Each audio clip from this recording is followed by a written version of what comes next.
Seorang lelaki yang kini berdepan perbicaraan kerana menjadi suspek utama dalam kes bunuh, kerat, bakar isteri.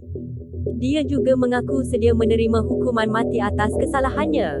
Suspek bernama Muhammad Khalili, umur 23 tahun, bermula daripada pertengkaran. Dia memukul isterinya yang bernama Siti Saadah, umur 21 tahun, hingga tidak sedarkan diri melakukan lebih daripada itu. Suspek juga mengerat jasad isterinya kepada 3 bahagian, membuangnya di 2 lokasi berbeza dan datang semula pada hari berikutnya untuk membakar keratan jasad itu kerana bimbang ditemui orang ramai. Dalam satu laporan media tempatan, suspek berkata, malam kejadian, dia masih tidur di rumah sewa mereka dengan mayat isterinya. Dia juga berkata, meletakkan mayat mangsa di ruang tengah, di atas karpet serta dia tidur di ruang depan. Pada keesokan harinya, 5 Disember 2017, suspek terfikir untuk membuang mayat mangsa, namun terlebih dahulu dia mengeratnya.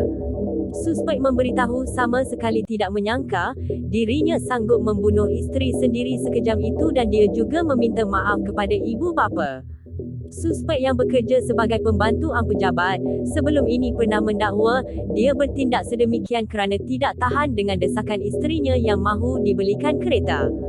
Khalili berkata, oleh kerana pendapatan yang hanya cukup-cukup, dan ada kalanya terdesak untuk menyara 3 orang. Siti ambil keputusan untuk bekerja. Dia mendapat pekerjaan sebagai petugas pemasaran dengan gaji RM5 juta, RM1,500. Suspek juga berkata, isterinya itu sudah mula lupa tugas sebagai isteri sejak bekerja, malah dirinya sering dimarahi dan dikasari secara fizikal. Malah, anak mereka diminta dihantar ke rumah ibu bapa Khalili untuk menguruskannya. Pada masa sama, perbelanjaan untuk keperluan Siti semakin meningkat, tapi semua itu menggunakan wang Khalili, dari soal makan, hinggalah menanggung ansuran motosikal. Selain kos belanja yang bertambah kerana suka mendandan diri di salon, akhirnya puncak kemarahan Khalili apabila Siti mendesak mahu dibelikan kereta atas sebab terpengaruh dengan teman-teman berkereta dan alasan memerlukannya untuk ke tempat kerja. Ketika itulah pertengkaran berlaku, hingga membawa kepada kes pembunuhan itu. Pihak polis memberitahu, suspek telah cuba membuat laporan kepada pihak berkuasa tentang kehilangan isterinya selepas itu.